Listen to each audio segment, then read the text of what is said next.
Okay, millennial pause, and here we are. Welcome to the first episode of a smoke, a coffee, and a conversation. My name is David Solis. I am a filmmaker, and maybe you followed me some years ago. I haven't been active in the last decade or so, but yeah. So basically, what this is, I want to just yap. That's basically just an excuse to yap. So I want to, for today's topic, respond to this video that has inspired me to start this to do this in the first place. This might be a one-off for all I know, but I'm responding to a video called, let's see here, I keep forgetting, "The Complicated Legacy of Pulp Fiction" by Broey Deschanel. Who, by the way, is a really good YouTuber. I would definitely check her out. She has a lot of interesting stuff to say about the intersectionality of culture and cinema. She's really good. I've seen several of her videos.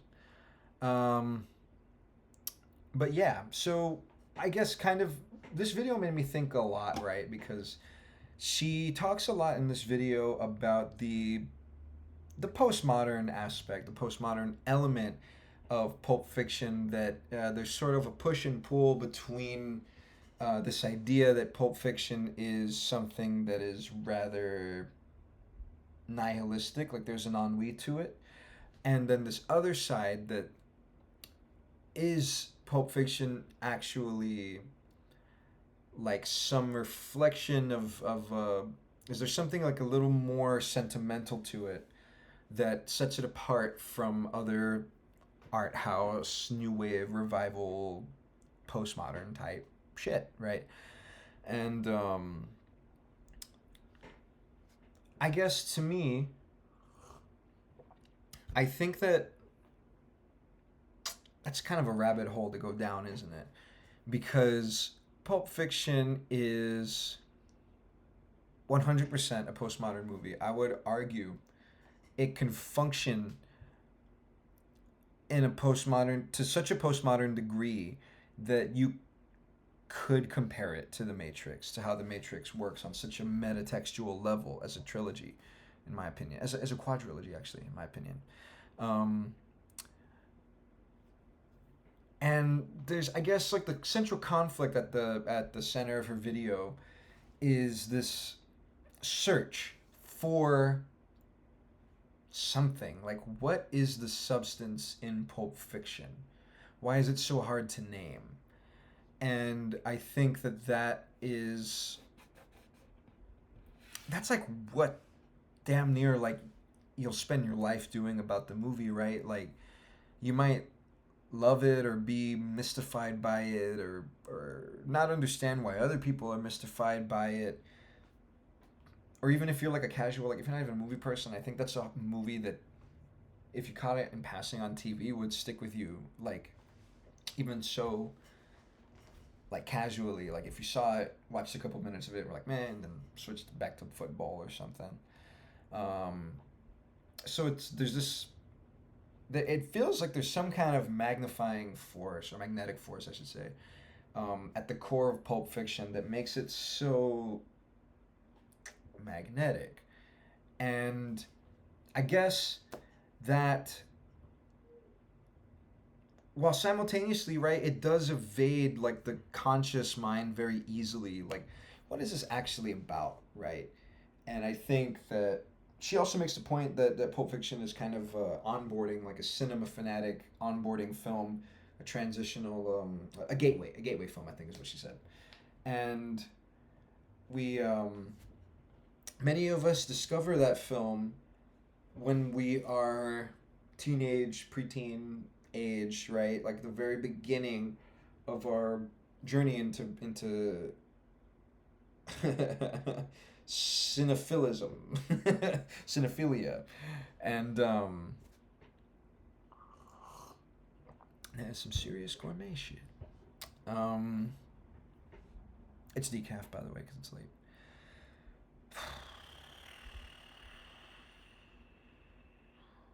And sorry, I'm not going to edit this. If I need a second to gather my thoughts, I'll just do it. Um, we discover that film when we're very young, many of us, And there's something that is so striking about the execution of such a amorphous idea that really does a lot, I think, to guide you along and affirm you in your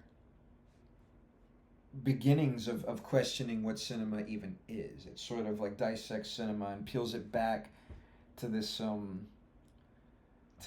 of like very weird like matrix, like I think like you're seeing into the code of like filmmaking, and something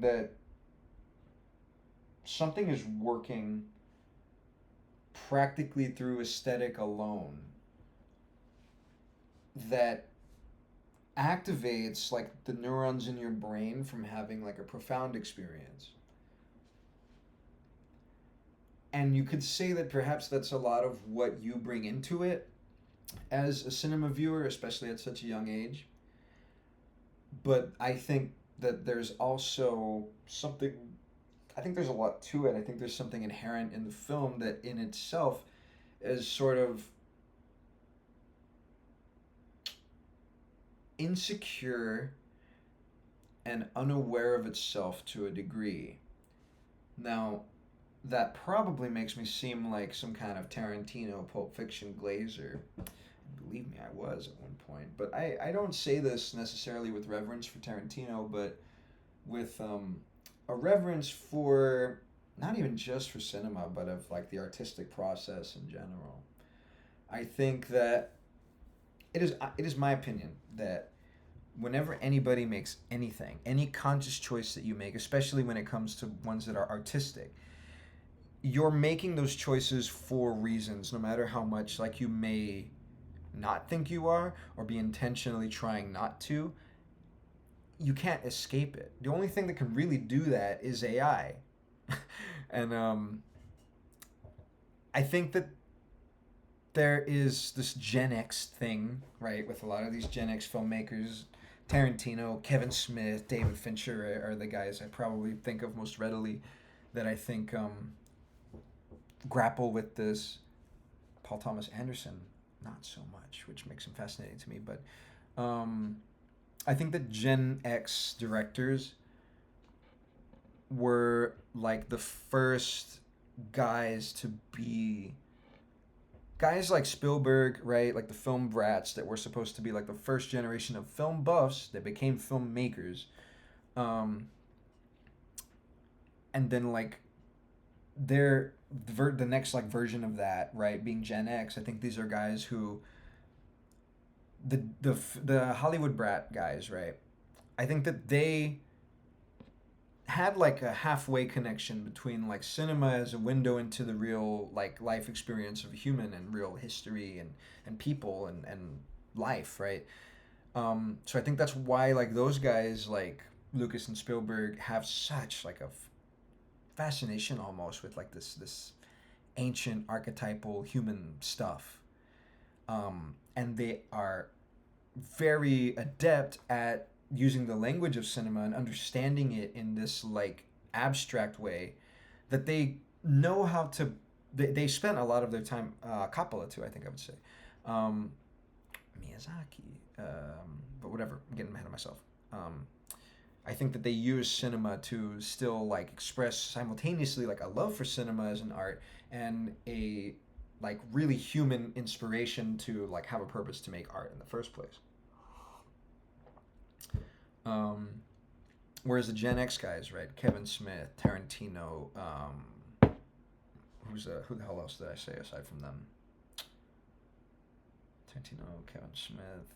I mean, okay, well, that dichotomy right there, perfect example. Anyway, oh, Fincher was the other one.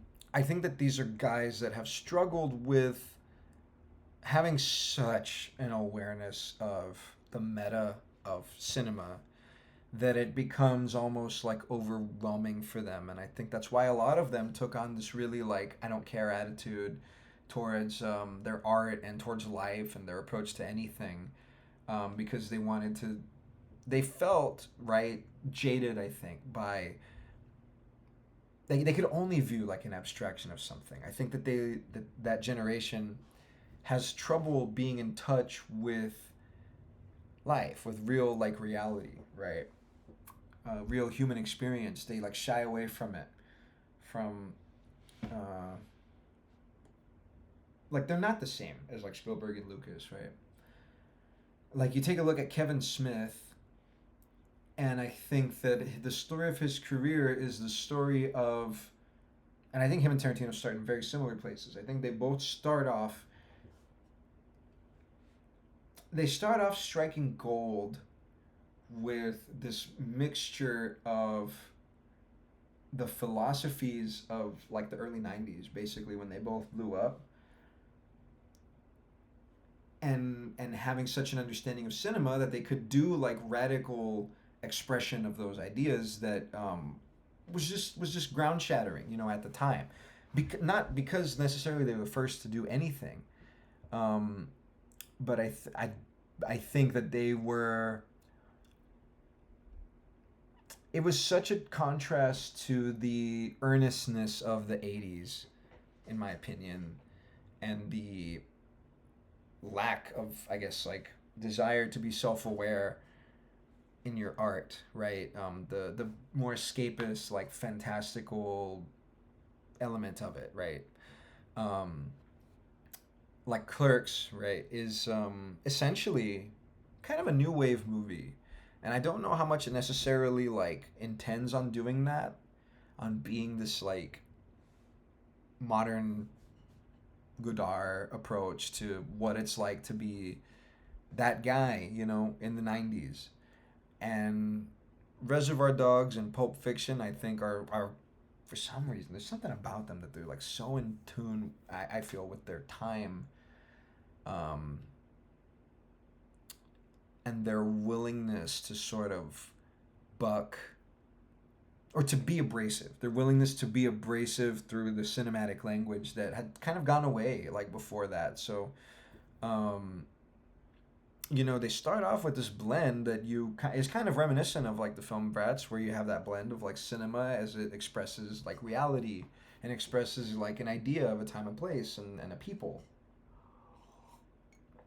But as their careers change, you see both of them, I think, attempt to be guys who live off of making their aesthetic into some kind of statement, and but like the aesthetic as a substitute for statement almost, right? And I think that like Kevin Smith, you you see him give up, basically, I think, as an artist after a certain point, because he tried to experiment with earnestness, I think.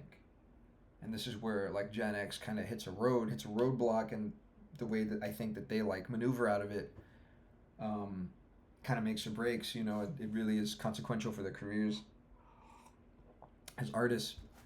And I think that Kevin Smith was deathly afraid of earnestness and real humanity, and of really like failing and putting himself out there. Like he wanted to be this like aloof, above it like guy.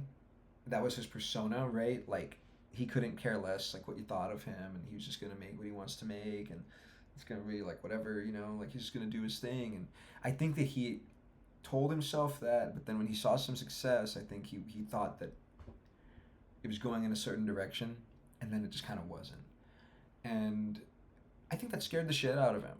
And that's where you see him start to pull back, and he's only making films like for his audience, and for the people that listen to his podcast, for the people that have watched like every film of his, to the point that like we watched Clerk. Me and my roommates in Burbank, I lived in LA for a little bit. We watched Clerks 3.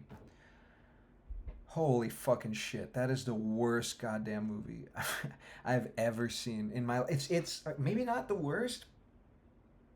I'm not even sure if I don't want to say it's the worst.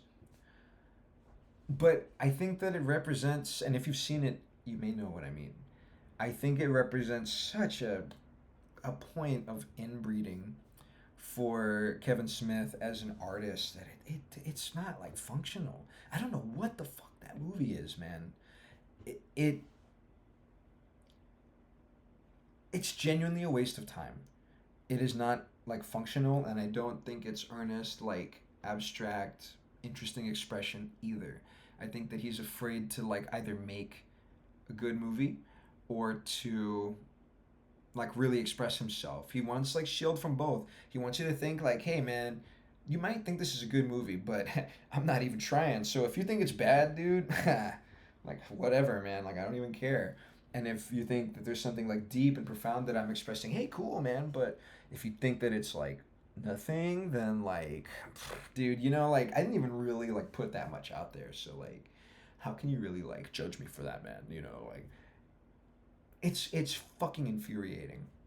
Um, so Tarantino, on the other hand, right? He meets that crossroads. I think right now. I think we're living in it. But he spends his whole life right being this guy who like adheres to genre, and his whole thing is about like playing with your expectations, subverting them as a viewer, playing on your knowledge of cinema, his own knowledge of cinema, and making films that, like I said about Pulp Fiction, right? It's almost like pure aesthetic, but like executed on such a level that it is like it emits like some kind of substance, right? Or it seems to. And I think that either of these guys, I don't think it's possible. I don't think it's possible for a human being to do that. And especially for an extended period of time, right? I think Kevin Smith found himself wanting to express earnestly, like early in his career, um, with Dogma and with some of the sentimentality that you actually do see in Clerks 1, 2, Jay and Silent, but there is like something there, right? Like a viewpoint, an assertion of something, a value, wrapped in all of this like pastiche of cultural reference or intentional subversion or these like cinema like self-aware stuff. And I think that like Tarantino was kind of like doing a better job at maintaining the idea for himself that his movies were like very aesthetic driven, and I think he intentionally wanted to cultivate that over a long period of time, which is why like to this day, which Broey Deschanel shows in her video, that um, you can't get Tarantino to talk about the substance of Pulp Fiction to this day. He wants to continue that like mystique around it, right? Something like the Kevin Smith thing. Like is he trying? Is he saying something? If you think so, cool. If not, hey, maybe you're looking too hard into it. Like I don't know, right? But I think that all changes in the last like three movies that Tarantino has made. I think actually no, I take that back. I think starting with Inglorious Bastards, Tarantino is like really wanting to say like a lot more with his filmmaking, but he's kind of like fighting it at the same time. I think that he has like some kind of weird value, right? Like in the nihilism and the ennui of it all, that he kind of rejects. Like he's been a guy, I don't think, who's been afraid to reject sentimentality and to just speak on like films in very like matter of fact ways. Like he's always talking about the meta of filmmaking. You know what I mean? Like he might talk about like the effect that it had on audiences, about like some fucking whatever. But he always like wraps it around discussion of like the technique, or discussion of the cultural context, or discussion of like the context of the actor or something, right? Like he's aware of the meta of filmmaking and how that impacts the way you receive like the art. And he's kind of spent his career trying to master that in his own work, I think, more than talk about like what is a film saying?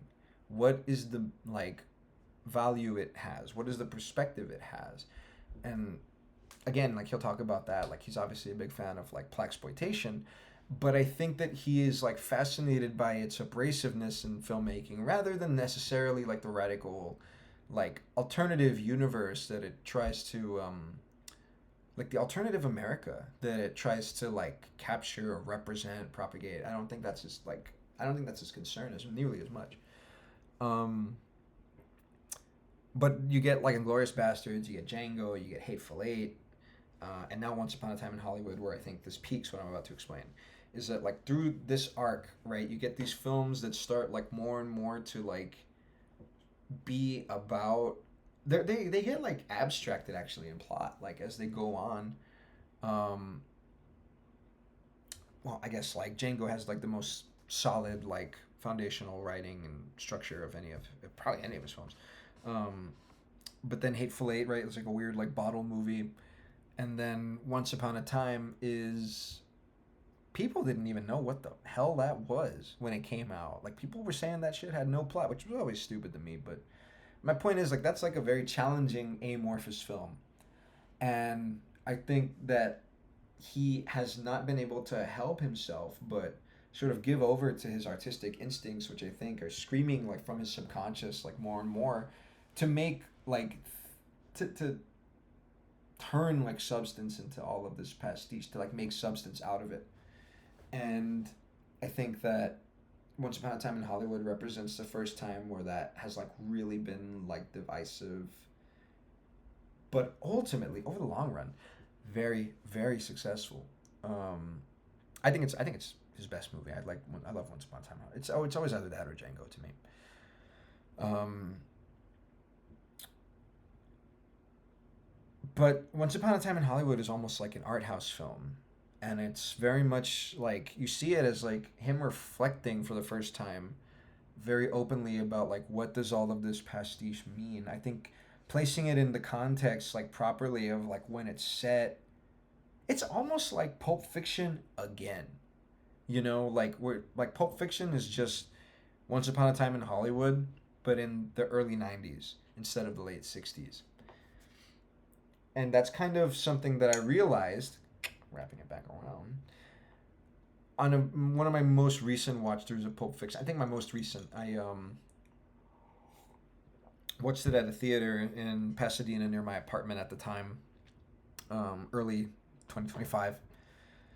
And I hadn't seen the movie in several years before that, and I think I'd been one of those people that started to kind of turn against it because I began to feel like it was a vapid experience. That like, well, if it's not really like saying or doing anything, and it's just because I personally have really turned away from the idea of aesthetic. I think aesthetic is fucking evil. Um, I think it's like a drug, man. Like it's like you can't let it take over your life, you know. Um, just like the little bits where it counts. But um, I think that's the first. Okay, let me continue about Once Upon a Time in Hollywood.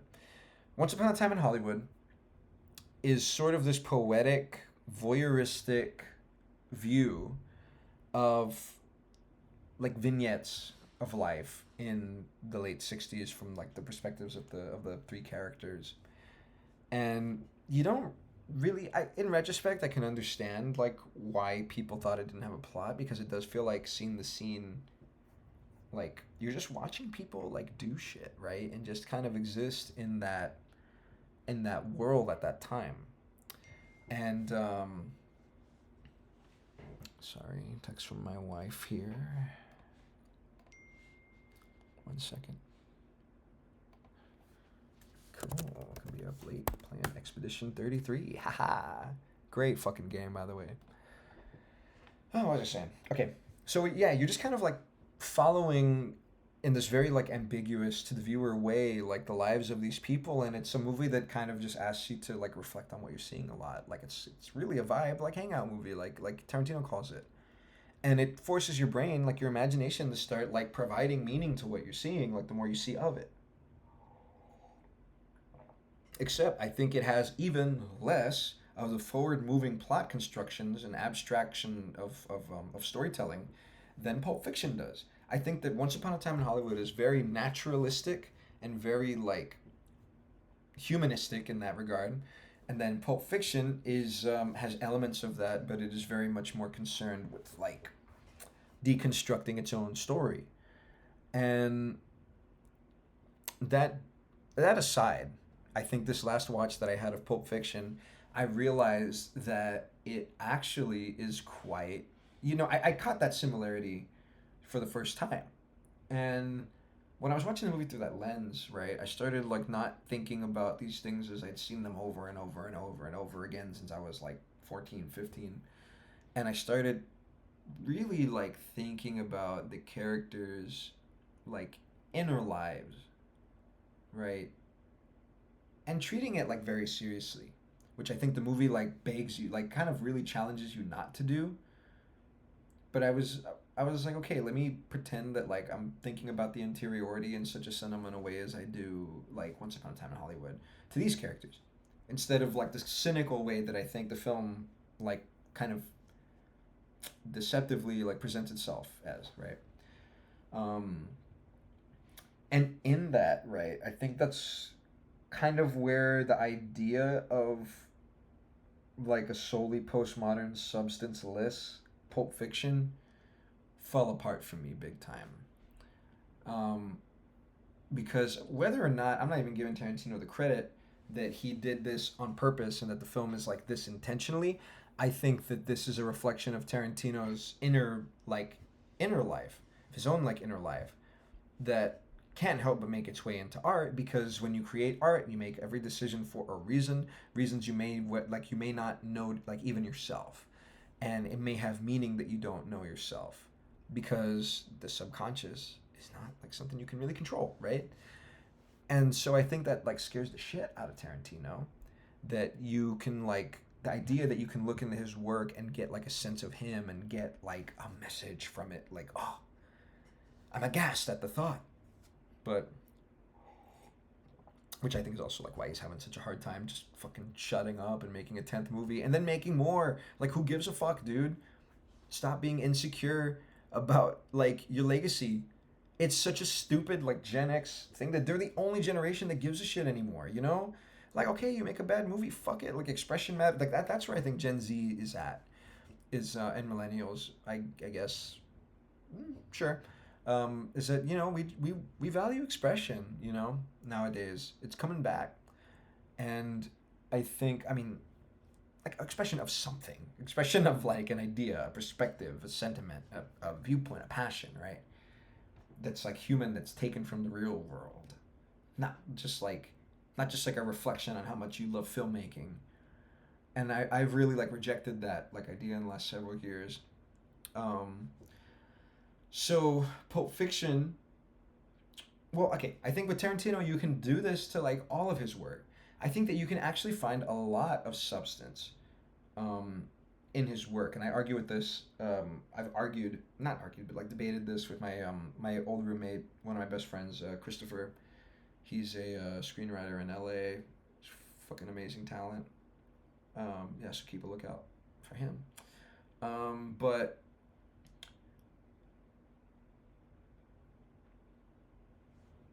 we both were very big Tarantino fans when we were teenagers. And as we like grew, I think for a while, right, my development definitely turned more into like an aesthetic, an appreciation and value of aesthetic, right? I think that I kind of sought like that jaded approach to filmmaking, which I now recognize was only like partial to like my full expression of self. I've only like recently realized how much I actually need sentimentality in my art.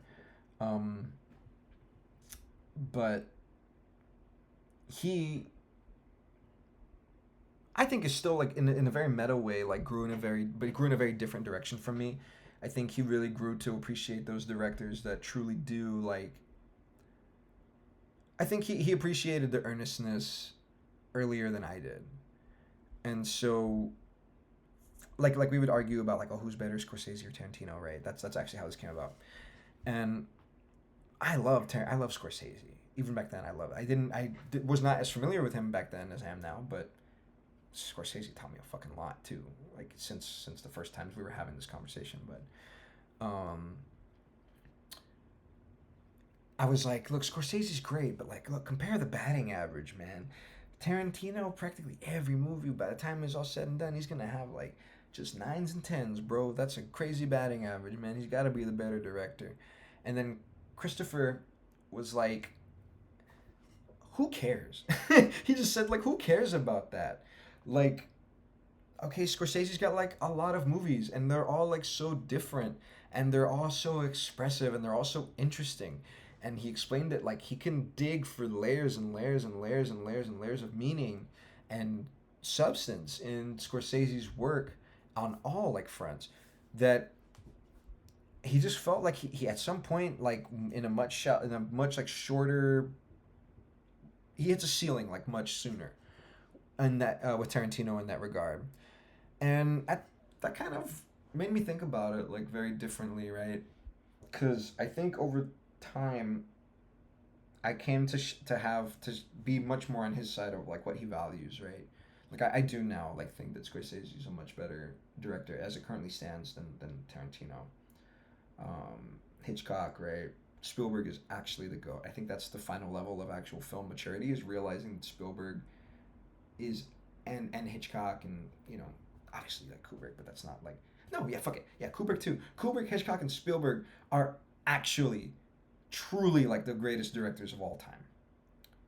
And I've rounded back out to that after such a long fucking journey and thinking I outgrew them and shit. But Tarantino, right? I do understand like devaluing now like his body of work, because what is a lot of it even like trying to do? What is it trying to say? What's interesting, right? Like, okay, yes, like such and such sequence was cool and badass, and man, that needle drop, and oh, dude, fuck. Okay, what else, right? Like, what else is there to talk about? And for a while, it was really hard to figure out, like, what. And I think I've come to the conclusion now that, to me, I think there is a lot to dig into with Tarantino, almost infinitely, like as much as the other directors, but not through his like design as a director, but rather through like just this human thing that your fears and values and desires are going to come out subconsciously if you're trying to suppress them like consciously. And that happens in art, I think, when you try so hard to like make something not something else. What the hell did oh, Metal Gear Solid 2. It was Metal Gear Solid 2 where they are trying to get the identities of, okay, sorry, I go on a lot of tangents, so if you're going to watch these videos, be ready for that. Metal Gear Solid 2 is a action stealth game that where the antagonist of the game is the antagonist of the game works with a very sophisticated computer system. And within that computer system, they have information that they don't want the protagonist to find. So the protagonist, through like a clever, like, it's meant to be like, I think like a clever solution, and I think it is that by seeing what the computer is trying to hide from the user, there has to exist parameters defined somewhere that tell it what to hide. So that means that you can reverse engineer that and figure out that information by finding the definition of what it doesn't want you to see. So it basically means that like when you can figure out or you can see what you're not supposed to see by recognizing what exactly is like being hidden, if that makes sense. And I think that like that works in filmmaking. I think that Tarantino was trying very hard for us like to not see stuff that now it's like impossible not to see like what he was doing in service of that and what that means. And just good old Freudian slips of shit, right? So I think if you look back at a lot of his work, you do see a lot of, I think, like pretty progressive values, pretty like radical values. I think his films like have an effort to be very like empathetic and to sort of champion causes of women and minorities and whatnot, which might sound crazy. I'm not saying you have to agree. I'm not even saying that he does it like particularly well all the time. or good at all. But I think that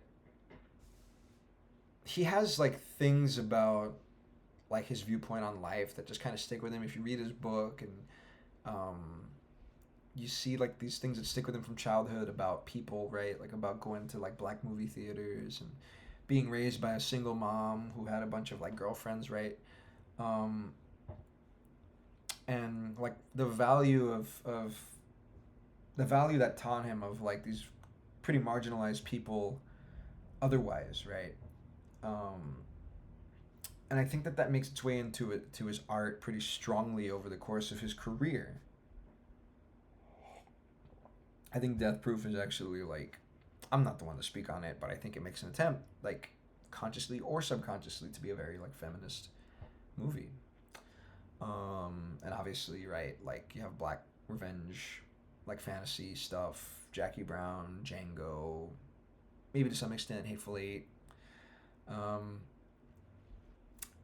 and I think that like Once Upon a Time in Hollywood was like the key that we got to like unlock the rest of it, where you can now view like everything as like what does like if I take the perspective of these characters like beyond face value and I try to think about their inner lives the way I do with Once Upon a Time in Hollywood, like what does any of this mean?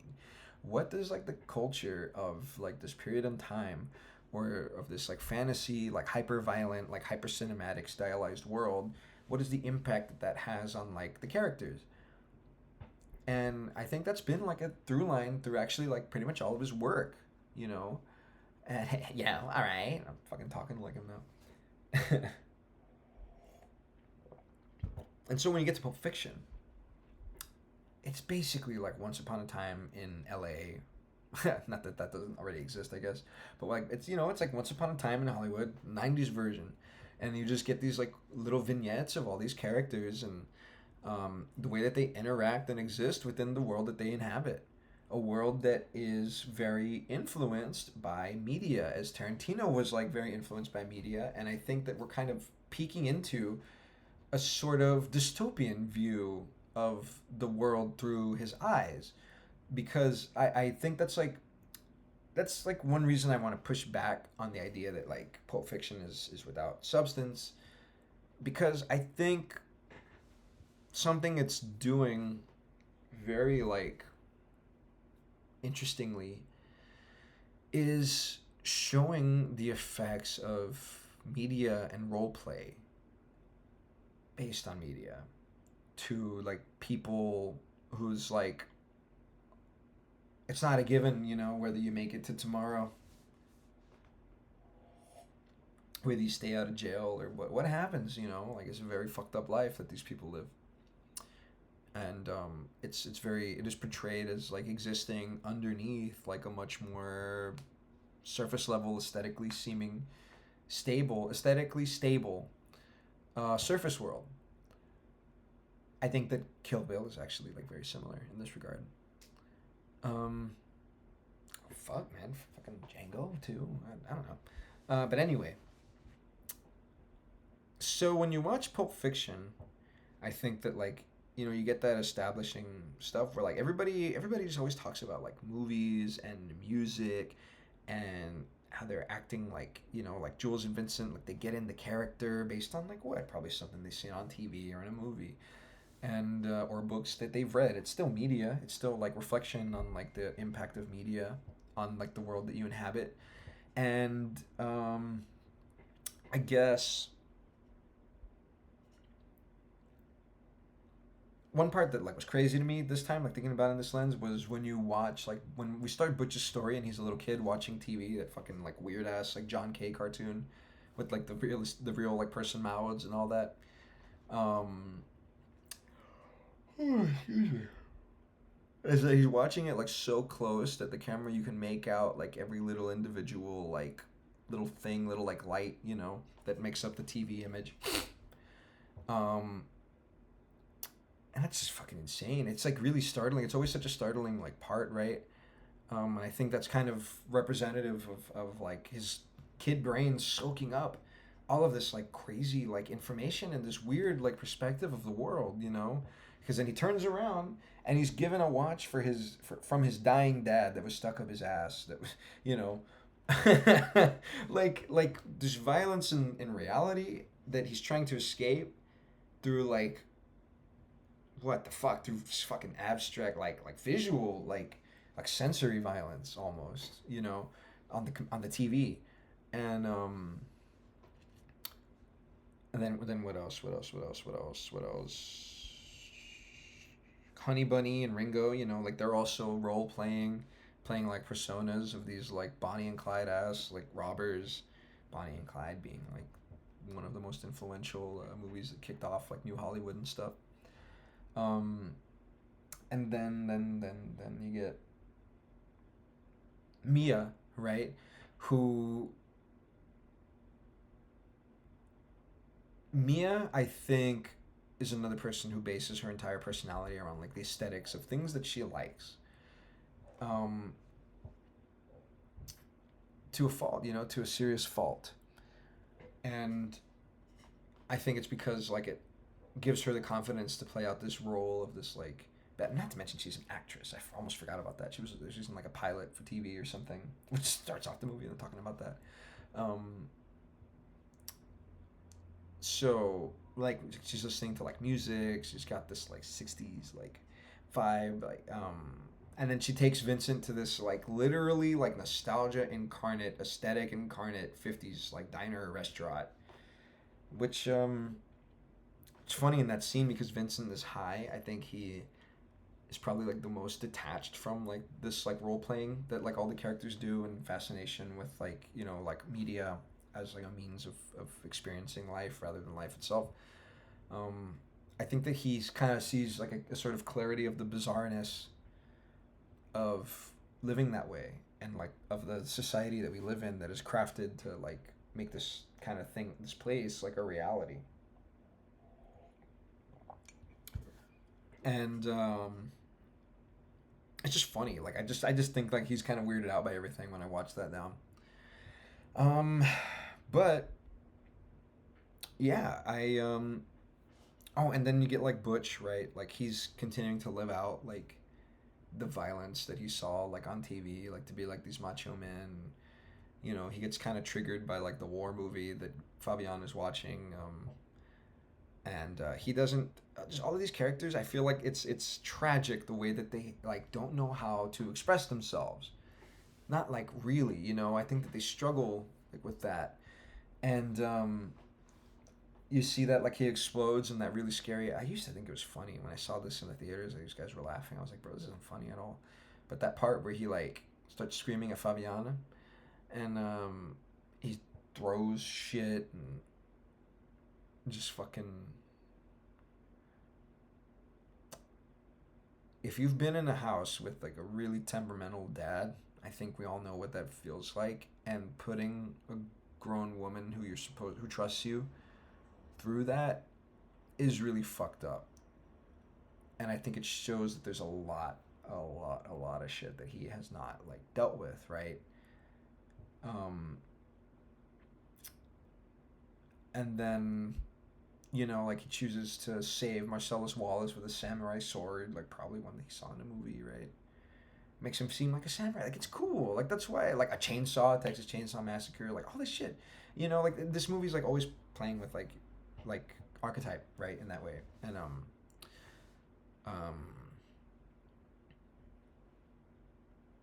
I think that at the very end, Jules, his character arc really is that he decides to finally reject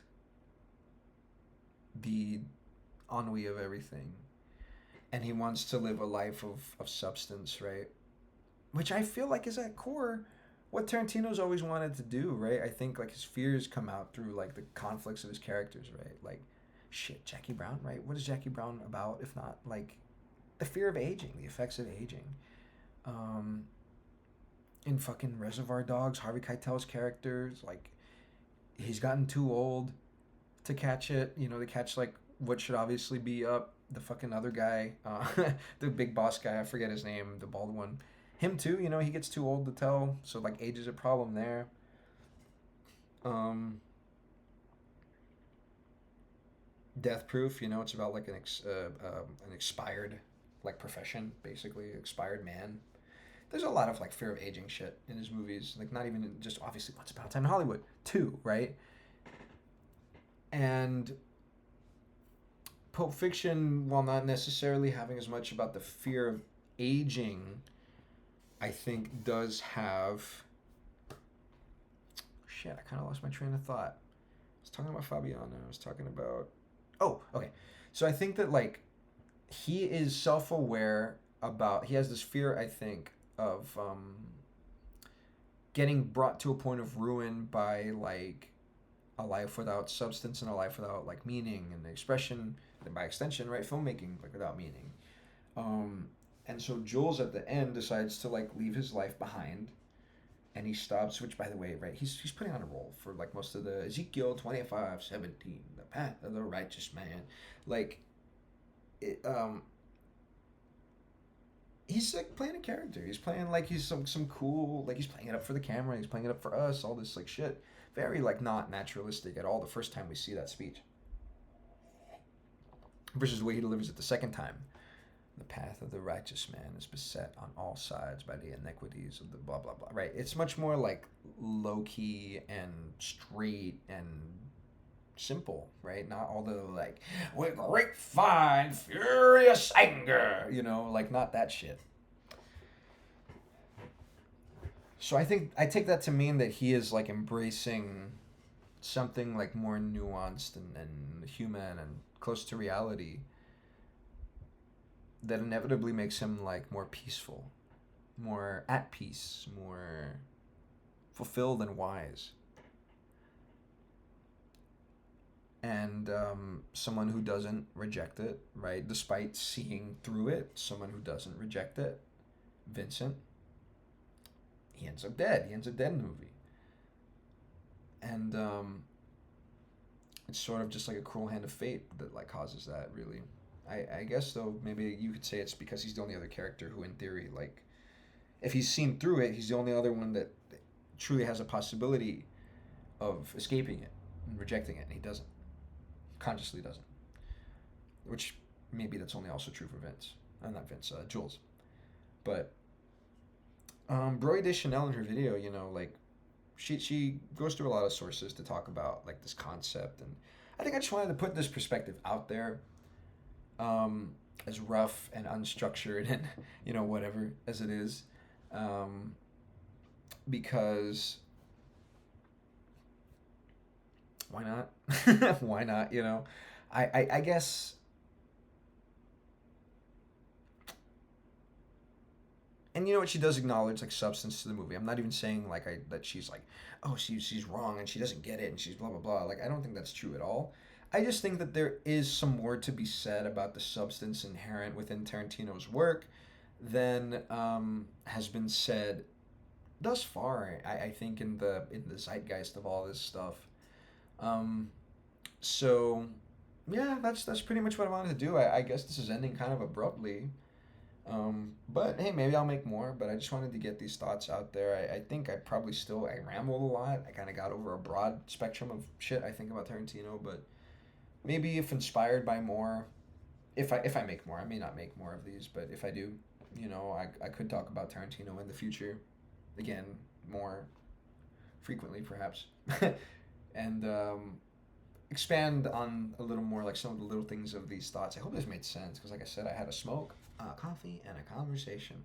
But the smoke part, I'm high. I'm high, like saying all this stuff that I'm saying. I think it helps get my like oils flowing, and I think it's fun to smoke and wear makeup. But yeah, I hope you enjoyed this video. I'm gonna just put this shit up. Fuck it. Let's see what happens, If you see this, I hope you liked it. All right. Thanks. Bye.